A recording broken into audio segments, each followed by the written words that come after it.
They met in college, falling in love so deeply the world felt theirs.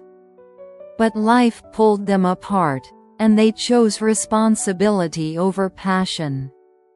20 years later, fate brings them together again at their children's wedding. Can what was once lost be found again? A quiet, profound, and haunting love awakens, making hearts race and reminding us that true feelings never truly disappear. Love Stories Max. Welcome to my channel.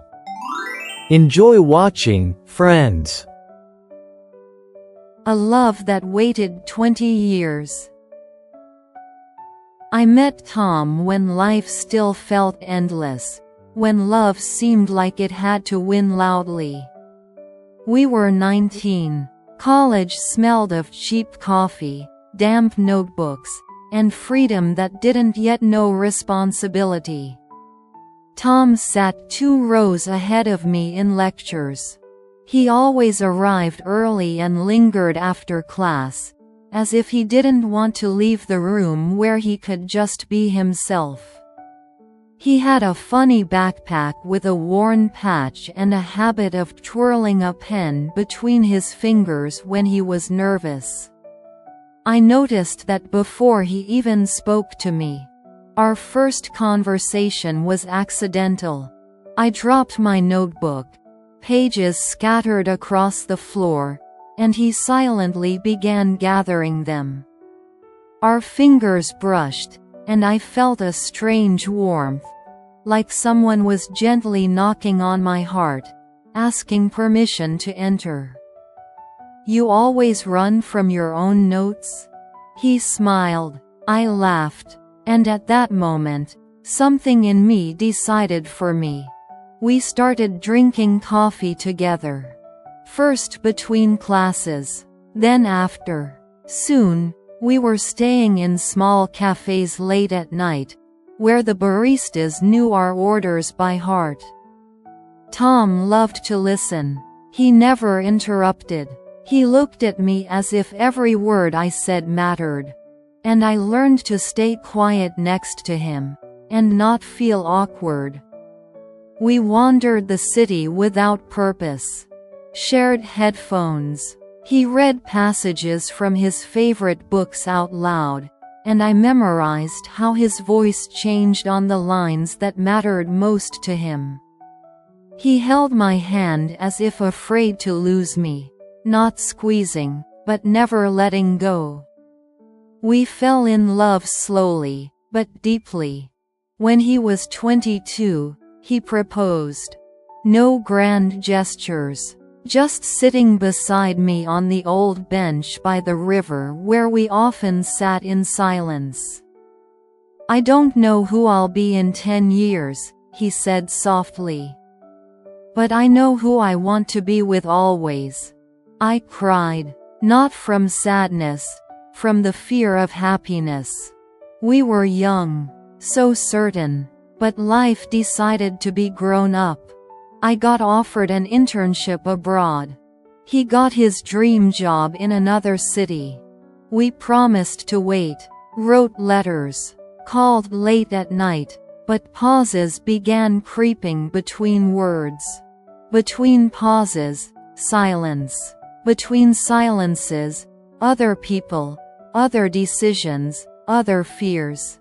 We didn't fight, we just quietly parted. No betrayal, no hate. That's why it hurts so much. I married. He did too.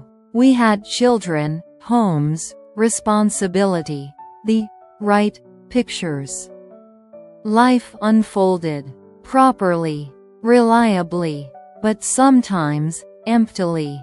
And then, 20 years later, I saw him again. Our children's wedding. Irony sharp enough to take your breath. I recognized Tom immediately. By the way he held himself, by the pen twirling habit. Only now it was a glass. He recognized me too. Our eyes met, and for a moment, The world became that college classroom with the scent of coffee. We spoke politely, carefully, about our kids, about life, about the weather, but between every word lived memory. So loud it had to be muted with smiles. When everyone went to dance, he came closer and whispered, "You know, I never stopped loving you. I just learned to live with it." I didn't respond right away. Speaking the truth was scary. It could destroy so much. "Love never disappears," I said. "It just gets quieter and scarier." We didn't hold hands. We didn't kiss. We simply stood near each other, like we once did. And it was enough. Because sometimes the greatest love isn't the one that screams. It's the one that silently lives inside you all your life, and never leaves. 4 months passed. I kept catching myself listening for the phone, hoping it might ring on its own. We didn't text every day. Agreed not to hide, but not to rush. A few honest messages each week. Sometimes more painful than silence. He texted first, "I'll be in town Tuesday. If you want coffee, I'll be at our old spot. If not, I understand." I read it 3 times. Put on the coat he once loved on me most. Not for him. For me. The cafe had changed. Different tables. Different music. But the window was the same. And the light fell softly. As if someone cared not to scare the memories. He was already there. Gray in his hair, but the same eyes. Slightly tired. Very attentive. "You still take tea when you're nervous," he said as I ordered. "And you still take black coffee," I replied. We smiled, guiltily. Between us, a small vase with a sprig of fresh lavender. I inhaled the scent and realized, this is what memory smells like. "I've been thinking a lot," he said, not touching his cup. "Not about what was. About what is." He looked up. "I don't want to be anyone's mistake or escape. I want to be a choice." Those words hit me precisely. "Me too," I said. "But my choice has more names than just yours." He nodded slowly. Accepted it. We talked long. About the fear of breaking a comfortable life. About children who deserve truth, not pretty lies. About love at 40. It's not a leap into the void, but a careful step on thin ice. Then he pulled a folded sheet from his pocket. "I wrote this. Not for an answer. Just for you to know." I unfolded it. His handwriting was uneven, as it always was when he wrote something important. "Claire, I don't ask you to follow me. I ask you not to walk away from yourself. If your life without me is honest, I will let go. If with lies, I will wait. But I can't live pretending you were only a chapter. You are the whole book." I pressed the letter to my chest. Didn't cry. Just breathe. "I don't know what happens next," I said. "But I know one thing. I can't keep betraying myself." He didn't take my hand. Just leaned a little closer. "Then let's agree. No secrets. No running. Even if it means apart." I looked at him long. "The way you look when you say goodbye to your younger self." "I'll be honest with him," I said finally. "No embellishments. And you, stay. Don't pressure. Don't vanish." He smiled, truly, for the first time in all this time. "I'll stay," he said. "As long as it takes." We walked out together, not touching, but under the same small, cracked umbrella. And I realized, sometimes a choice isn't stay or leave. It's allowing yourself to be honest, even if it costs everything comfortable. Morning came, ordinary, and that was what scared me most. The kitchen smelled of toast. Outside, clouds drifted slowly. My husband read the news, pretending the world was ordered.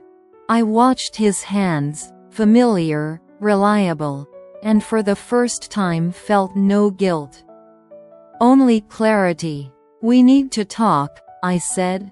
He looked up. He knew. Not about chores, not about fatigue, not about trivialities. I spoke truthfully. About living rightly but not honestly. About love that doesn't vanish, even if forbidden. About no longer being able to live half a life. He stayed quiet, then nodded. In that silence, no anger. Only fatigue and dignity. We didn't fight. We said goodbyes slowly, like adults, with a pain that has no guilty party. A week later, I wrote to Tom. I did the thing I feared all my life. I'm honest now. Beyond that, I don't know. He replied almost immediately. That's enough for me to wait. We didn't move in together. Didn't make plans. Didn't call it the beginning. We simply began seeing each other.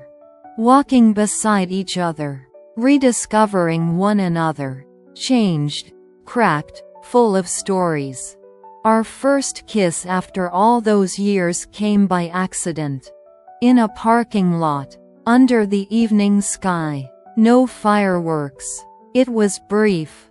Gentle. More fear than passion. More love than all my youthful kisses combined. "We're not rushing," Tom said, brushing my forehead. "I know," I said. And for the first time in my life, it was true. We didn't promise forever. We chose today. And that was enough. Because real love doesn't always start with a dream.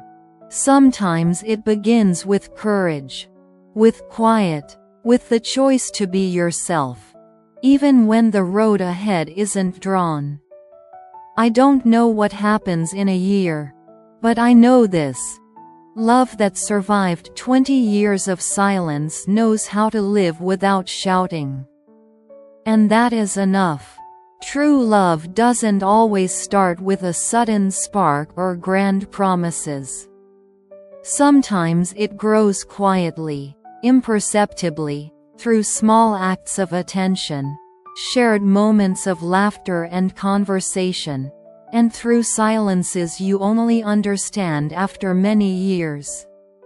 It doesn't fear time, doesn't vanish with distance, and doesn't require constant affirmation. Love teaches us to be honest with ourselves, to embrace fear and uncertainty, and to accept that life doesn't always follow our plans or dreams.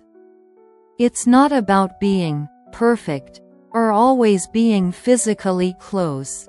It's about the willingness to wait, to trust, and to understand that even the quiet presence of another heart can sustain us and change our lives forever. Sometimes the greatest courage is letting go without destroying, while still keeping the capacity to love.